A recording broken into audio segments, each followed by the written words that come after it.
the traveler is feeling unusually exhausted and out of sorts, alarming Paimon. After observing persistent dark circles and a spaced-out Demeter, Paimon decides that a medical intervention is necessary. She insists on taking the traveler to see Dr. Baiju at Bubu Pharmacy for a proper checkup. Upon arriving at Bubu Pharmacy, they learn Baiju is resting but has left instructions to see patients in the back room. There, Baiju listens to Paimon's concerns about the traveler's strange fatigue and unresponsiveness. Noting that this is the first time he's ever presented with a health complaint. After a thorough examination, Baiju finds the traveler to be in perfect physical health, which makes the situation more concerning. He speculates the ailment is non-physical, possibly a curse or extreme mental fatigue, and suggests the traveler rest at the pharmacy so he can observe them for more clues. After a long sleep, the traveler awakens, startling Paimon. They claim to feel a cut on their back, but Paimon finds no visible injury. This leads Paimon to believe the traveler simply had a nightmare, a common occurrence that she tries to brush off with a cheerful attitude. The traveler describes the dream in detail. They were trapped in a place filled with thick fog before a spike suddenly stabbed them. The vividness of the account makes Paimon question if it was more than a mere dream, though the traveler woke up safely in their bed.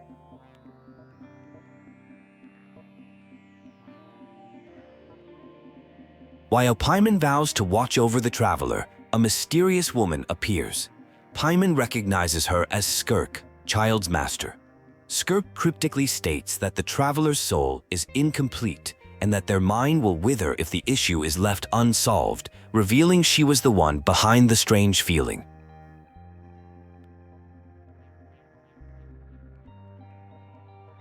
Skirk explains that she noticed the traveler while investigating an abyssal disturbance. She reveals that a part of their soul has been damaged and is tainted with abyssal corrosion. She gives them an ultimatum: ask for her help before she finishes her drink, or she will leave them to their fate. After the traveler agrees to trust her, Skirk instructs them to meet her in the Gili Plains before disappearing in a flash.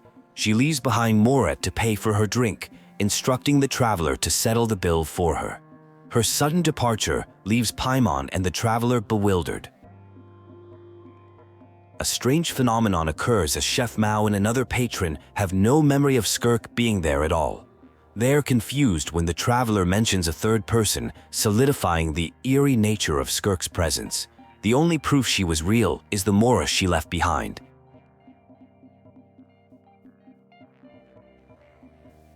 In Gili Plains, Skirk explains that just as gods leave behind remnants, powerful beings leave an influence on the world.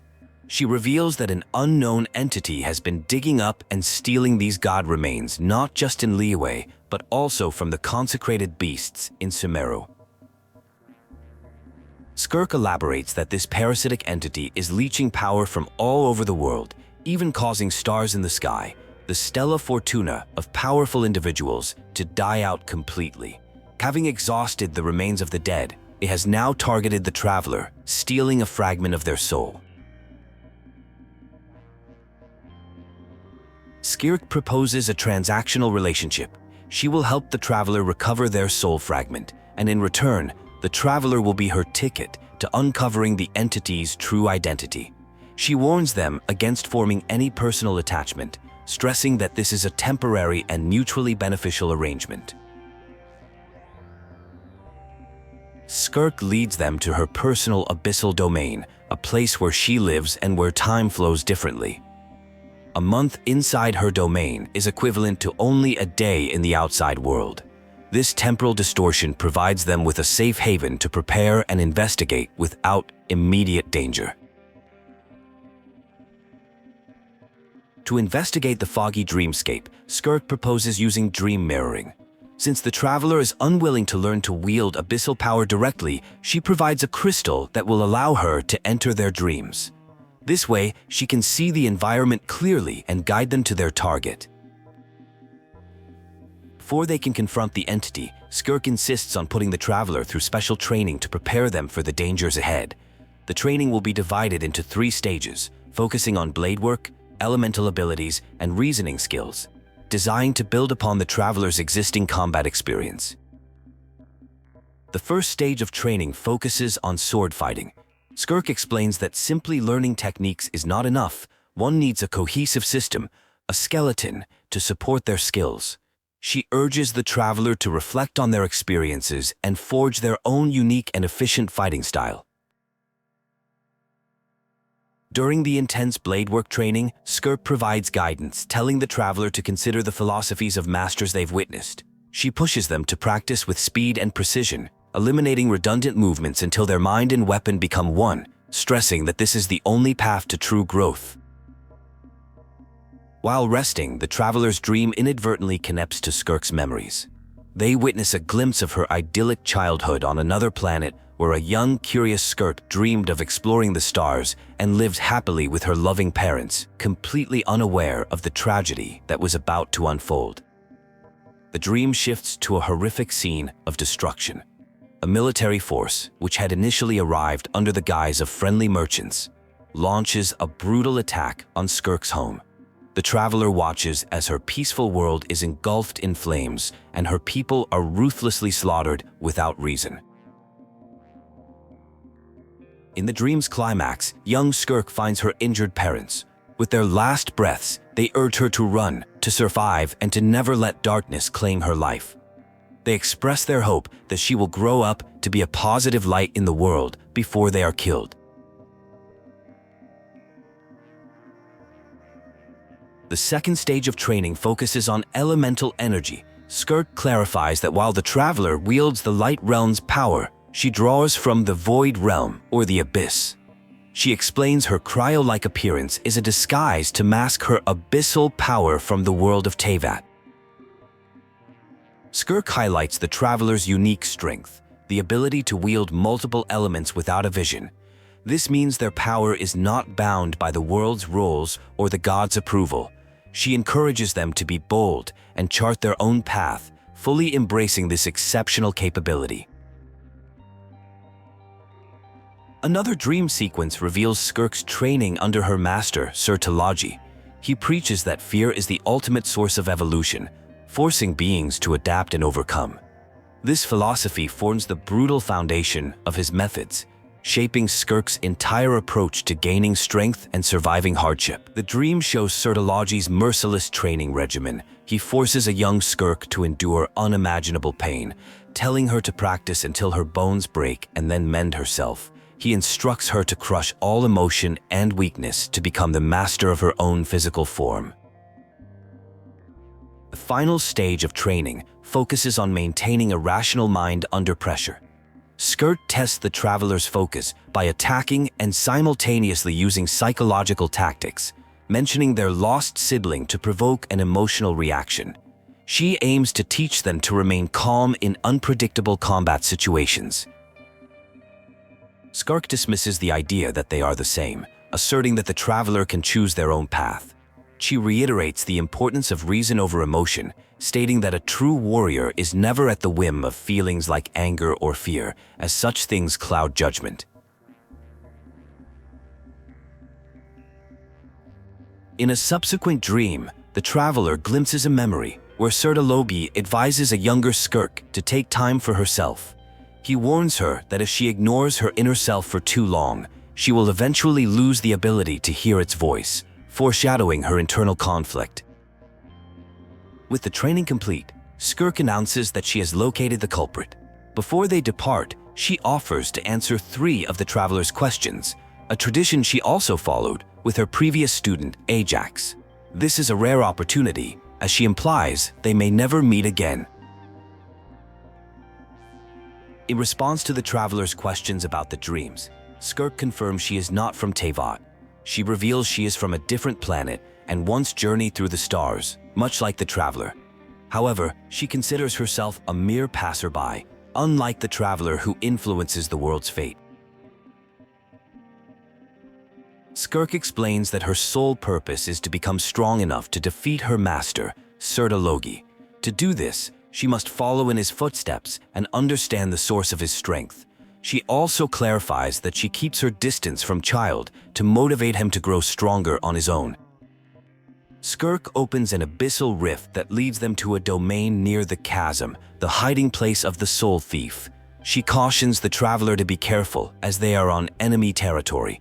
Armed with their new training, they venture into the foggy, hostile environment to confront their foe. Inside the domain, they are attacked by the same spikes from the traveler's dream. Skirk deduces the enemy's plan. They are using the stolen soul fragment, which contains the traveler's unique purification ability, as a weapon specifically designed to break through her abyssal defenses and steal her power. The enemy's plan succeeds. They use the soul fragment to bypass Skirk's defenses and wound her, siphoning away a portion of her power. However, this action allows Skirk to pinpoint the soul fragment's location, and the traveler successfully retrieves it. The enemy, overwhelmed by Skirk's power, is forced to retreat. Safely outside the domain, Skirk explains the all-devouring narwhal's true nature. It is a voracious creature that can devour anything, including the planet itself. She had previously cast it into a void space, and the fact that their enemy wields its power suggests a connection to her master. Now weakened and unable to open a rift back to her home, Skirk reluctantly accepts the traveler and Paimon's offer of help. They decide to take her to the back room of Bubu Pharmacy to rest, solidifying their temporary alliance as they now share a common enemy.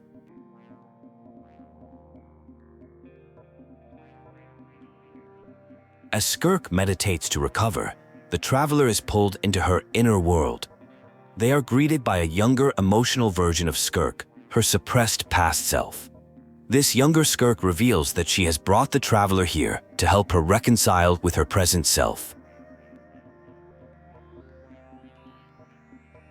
The inner world is depicted as a river of memories and strength, which has been repeatedly severed. The past Skirk explains that the current Skirk cuts off her connection to painful memories, believing they make her weak. However, this act of suppression is now hindering her recovery and true strength.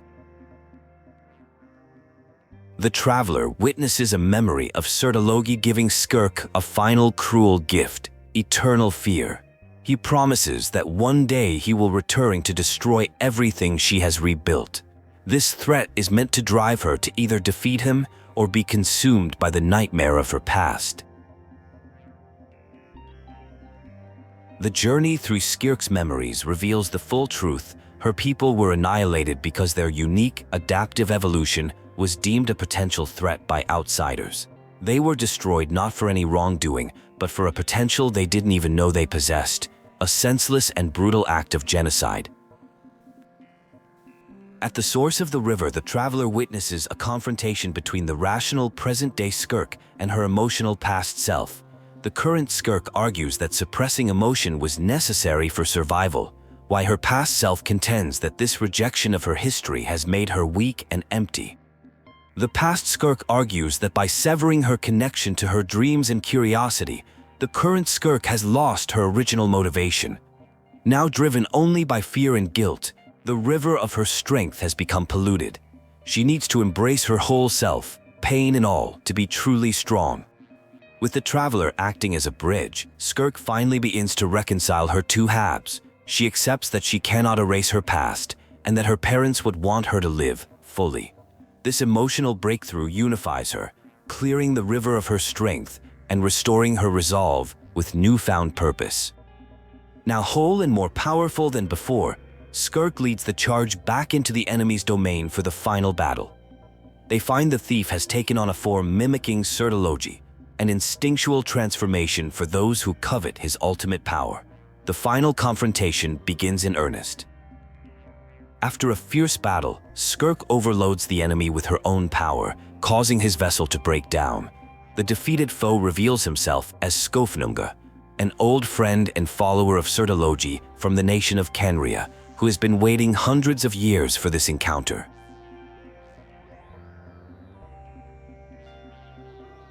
Skofnunga recounts his past as a sickly noble from Kenria, who was befriended by a young Talaji.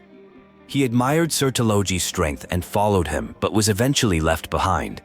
Cursed with immortality after the cataclysm, he was unable to die, but also unable to truly grow stronger.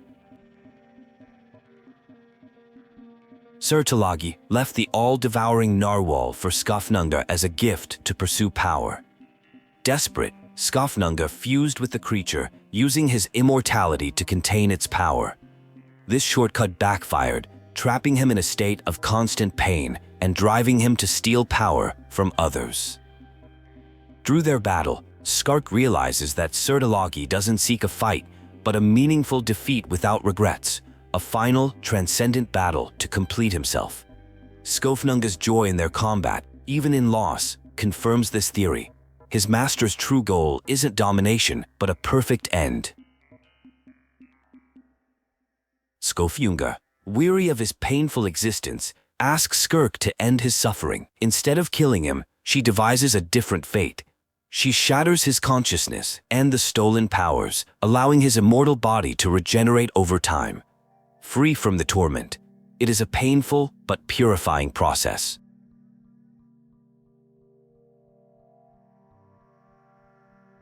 With the conflict resolved and power returned to the world, Skirk reflects under the false sky of Teyvat.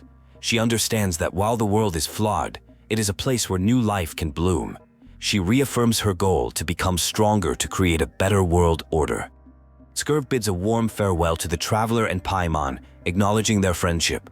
She expresses hope that when they next meet, it will be in a world reborn without pain or war. She then departs, leaving the traveler to continue their own journey under the newly restored stars.